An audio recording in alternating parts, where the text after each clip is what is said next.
Good evening and welcome to Tucker Carlson Tonight. The Emmy Awards aired last night in prime time. If you didn't watch, you weren't alone. And by the way, we don't judge. Even by the usual standards of show business, last night's show was a remarkable triumph of identity politics over art and entertainment. Even before it began, an actress called Issa Rae told reporters she was planning to judge the nominees solely on the basis of their skin color without reference to their talent or achievement. And she wasn't the only one. Who are you rooting for tonight? I'm rooting for everybody black. I want to thank Trump for making black people #1 on the most oppressed list. He's the reason I'm probably up here. Those comments didn't seem to raise an eyebrow, but of course they didn't. It's 2017, and so we're used to open race hostility from the left, so used to it that many of us no longer even notice. The entire show was like that.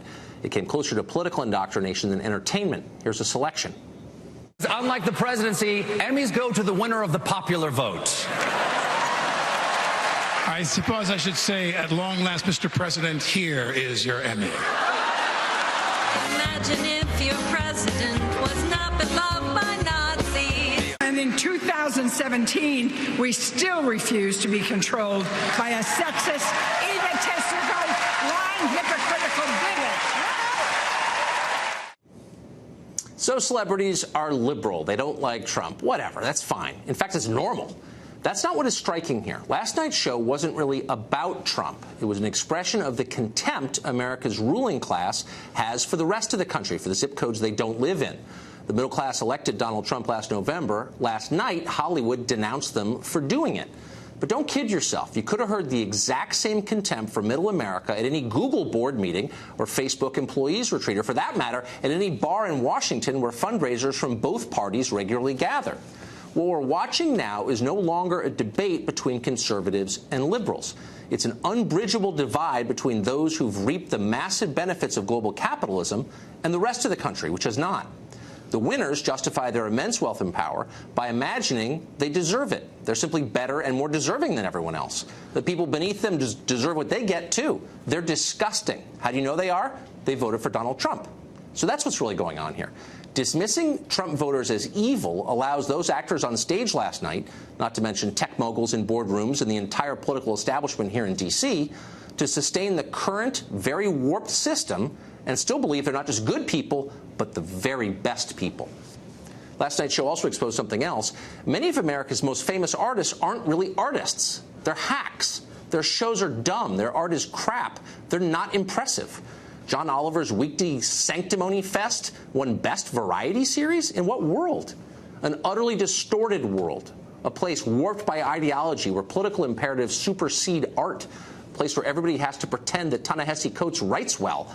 A country in which the wooden stupidity of The Handmaid's Tale is ignored because the story's message is just so very important at a critical time like this. That show won 5 awards last night, by the way. Of course it did. Politics never improves art. It only corrupts art, turning freethinkers into robots and beauty into propaganda. We should not be surprised. Wendy Acifo is a professor of education at Johns Hopkins University, and she joins us tonight. Professor, thanks for coming up. Thank you for having me. So look, just to be totally clear, I'm not whining that liberals are acting liberal. Okay. Or that Hollywood is liberal. Knew that. I'm bothered by the distorting effect that politics has on art.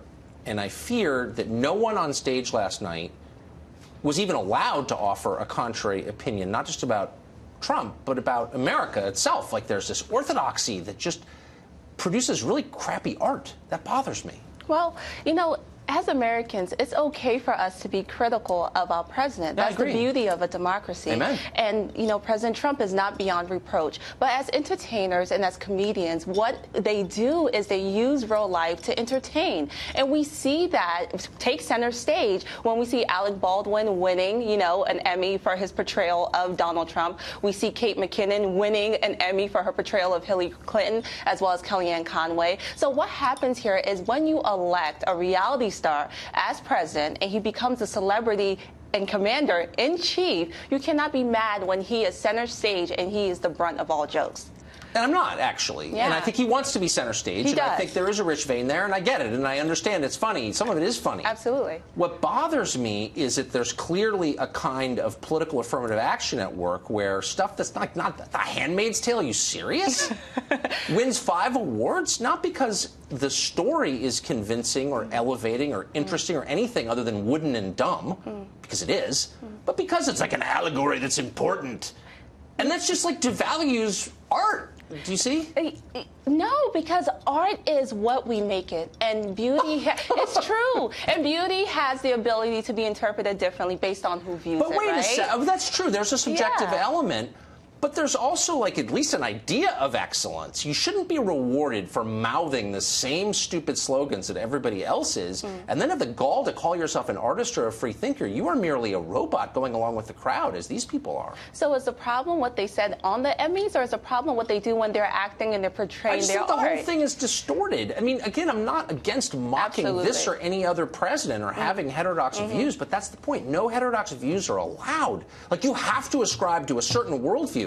That's the opposite of free thinking. These are just like political functionaries, they're like bureaucrats. Well, there are people in Hollywood who have different thinking. Whether you look at Caitlyn Jenner, you know, there's people who have different thinking. Not everyone in Hollywood is liberal. Not everyone in Hollywood should be a liberal. The beauty of our country is our diversity, and not just who we are, but how we think. So at the end of the day, no one ideology should lead us, whether you're in Hollywood or whether you're in Wisconsin. Well, I agree with that completely, and I actually believe in diversity in the true sense. You treat people as individuals, you judge them by what they do, not by where they were born or how they look. Absolutely. And with that in mind, the actress at the outset who said she was rooting for anyone who was black, I just thought, look, I don't think she should be in jail for it. Right. But if someone got up and said, I'm supporting people who are white because they're white, I would say that's disgusting. Like, actually, you should treat people as individuals. But nobody said anything about it. Why?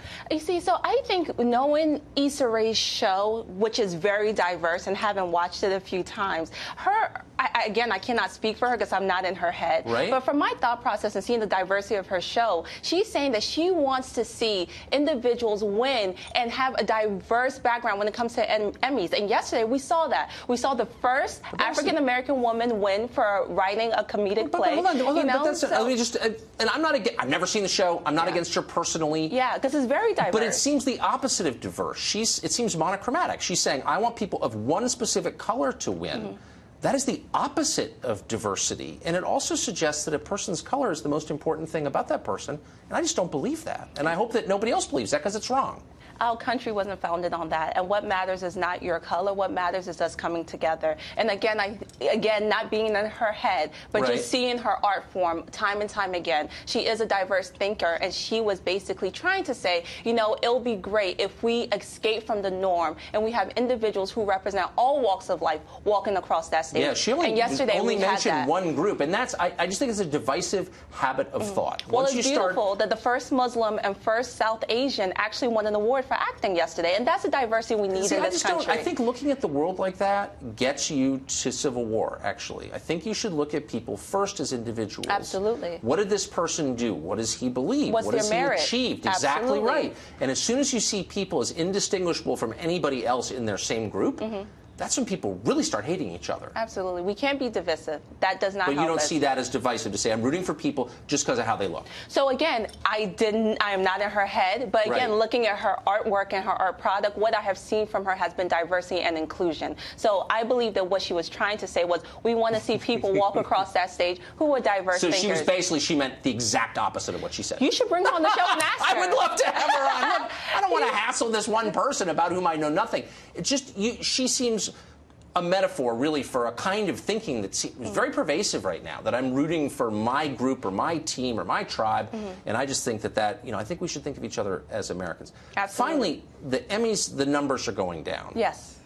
And it does make me wonder, maybe there are lots of reasons for that, but it makes me wonder, they don't care that Americans don't want to watch their political lectures, but they keep giving the same lectures. Why do you think that is? Well, when you frame it like that, that's statistically dubious. Because if you look at the totality of the situation, the numbers did go down. However, the numbers also went down in 2016, and it was a 5% drop from the numbers in 2015. So what we're seeing here is not just the Emmys. With award shows across the board, their numbers are going down. So I would appeal to actually the people who run these award shows and say, hey, listen, the award viewership is going down. So it happened during the Obama administration, the numbers were going down. And this year's Emmy, just to put it into context, has the same viewership as last year's Emmy. So do you think, tied. so maybe, you make a fair point. I mean, maybe America just doesn't have an appetite for watching rich people celebrate themselves. How many more times do we need to watch rich people give themselves awards? Well, everyone, if you are deserving of an award, you should get an award, whether you're rich or not, Tucker. Okay.